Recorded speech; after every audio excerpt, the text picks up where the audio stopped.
আজকে আমি আপনাদেরকে শিখাবো ইয়া মুতাকাব্বিরু 100 বার পাঠ করে ফু দিলে কি হয়। আমি আবার বলছি, ইয়া মুতাকাব্বিরু 100 বার পাঠ করে ফু দিলে কি হয়। এই আমলটি খুব গুরুত্বপূর্ণ, দামি আমলটি শিখে রাখুন, আপনার কাজে লাগবে।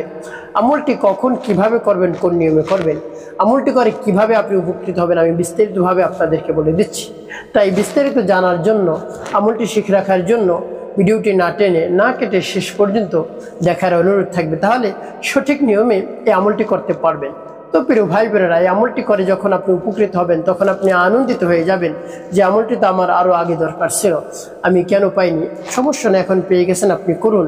ধীর স্থির হয়ে মনোযোগ সহকারে আমলটি করুন। মহান রব্বুল আলামিনের উপর পূর্ণ বিশ্বাস আস্থা রেখে আমলটি করুন, অবশ্যই আপনি উপকৃত হতে পারবেন। তো প্রিয় ভাই বোনেরা, কোনো ধরনের টাকা পয়সা আপনাকে খরচ করতে হবে না আমলটি করতে, আপনাকে শুধু অল্প কিছু সময় ব্যয় করতে হবে। তো প্রিয় ভাই বোনেরা, শুরুতে আমি বলবো এই আমলটি কেমন করে করবেন এবং তারপরে বলবো আমলটি করে কিভাবে উপকৃত হবেন, কোন উদ্দেশ্যের জন্য আপনি আমলটি করলেন। তাহলে চলুন আমলটি কিভাবে করতে হয় জেনে নেওয়া যাক। যখন আপনি আমলটি করবেন এর পূর্বে অবশ্যই আপনাকে পবিত্রতা অর্জন করতে হবে। তারপরে মনে মনে আপনার জীবনের সমস্ত গুনার কথা স্মরণ করে আপনি ইস্তিগফার পাঠ করবেন। আস্তাগফিরুল্লাহ রাব্বি মিন কুল্লি যামবি ওয়া আতুবু ইলাইহি লা হাওলা ওয়া লা কুওয়াতা ইল্লা বিল্লাহিল আলিয়্যিল আযীম।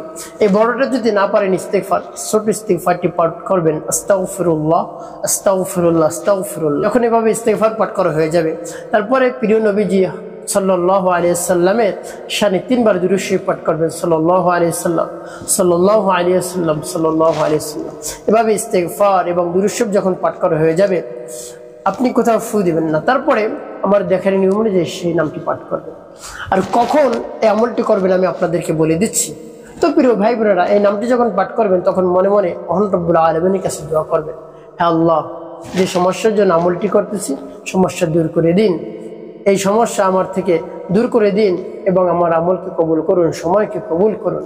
এভাবে মহান রব্বুল আলামিনের কাছে বলবেন। তারপরে আপনি সেই নামটি পাঠ করবেন একেবারে সহি শুদ্ধ করে, যেমন বিসমিল্লাহির রহমানির রহিম, ইয়া মুতাকাব্বিরু ইয়া আল্লাহ, ইয়া মুতাকাব্বিরু ইয়া আল্লাহ, ইয়া মুতাকাব্বিরু ইয়া আল্লাহ, ইয়া মুতাকাব্বিরু ইয়া আল্লাহ, ইয়া মুতাকাব্বিরু ইয়া আল্লাহ, ইয়া মুতাকাব্বিরু ইয়া আল্লাহ। এভাবে যখন পাঠ করা হয়ে যাবে আপনি ফু দিবেন। তারপর আপনি আবারও পাঠ করবেন, বিসমিল্লাহির রহমানির রহিম, ইয়া মুতাকাব্বিরু ইয়া আল্লাহ, ইয়া মুতাকাব্বিরু ইয়া আল্লাহ, ইয়া মুতাকাব্বিরু ইয়া আল্লাহ, ইয়া মুতাকাব্বিরু ইয়া আল্লাহ, ইয়া মুতাকাব্বিরু ইয়া আল্লাহ, ইয়া মুতাকাব্বিরু ইয়া আল্লাহ। পাঠ করার শেষ আবার একটু ফুটুন। তারপর আপনি মনে দরদ নিয়ে আবার পাঠ করবেন, বিসমিল্লাহির রহমানির রহিম, ইয়া মুতাকাব্বিরু ইয়া আল্লাহ, ইয়া মুতাকাব্বিরু ইয়া আল্লাহ, ইয়া মুতাকাব্বিরু ইয়া আল্লাহ, ইয়া মুতাকাব্বিরু ইয়া আল্লাহ, ইয়া মুতাকাব্বিরু ইয়া আল্লাহ, ইয়া মুতাকাব্বিরু ইয়া আল্লাহ। পাঠ করা শেষ আবার একটি ফু দেবেন। প্রিয় ভাই বোন, এভাবে কতবার পাঠ করবেন? 100 বার। 100 বার পাঠ করে 3টি ফু দেবেন। আপনি 100 বার পাঠ করে ফু দিতে পারেন বা 33 বার করে পাঠ করে তারপরে আপনি ফু দিতে পারেন, কোনো সমস্যা নেই।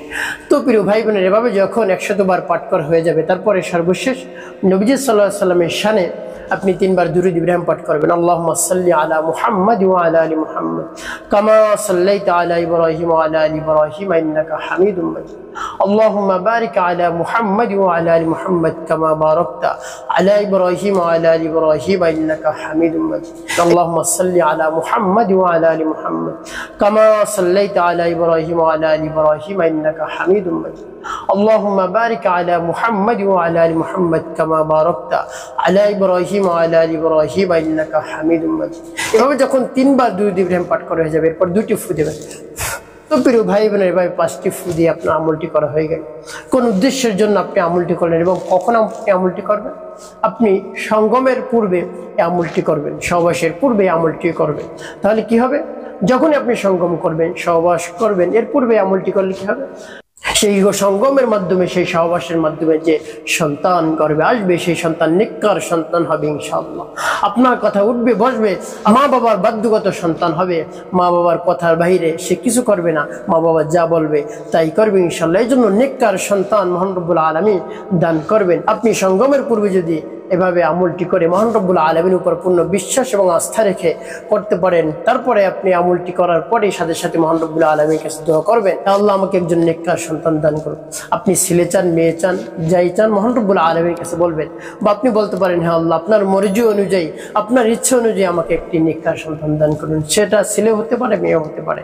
তাহলে সর্বোত্তম আল্লাহ রব্বুল আলামিন তার মর্জি অনুযায়ী, তার ইচ্ছা অনুযায়ী আপনাকে নেককার সন্তান দান করবেন, যে সন্তান আপনার কথায় উঠবে এবং বসবে। তো প্রিয় ভাই বোনেরা, একটি কথা মনে রাখতে হবে, 5 ওয়াক্ত নামাজ আদায় করতে হবে, মানুষের খিদমতে, কল্যাণে বেশি বেশি কাজ করতে হবে। অবশ্যই আপনি উপকৃত হতে পারবেন এবং মিথ্যা কথা বলা যাবে না। এভাবে যদি আপনি পথ চলতে পারেন, আপনার জীবন সুখময় এবং শান্তিপূর্ণ হবে ইনশাআল্লাহ।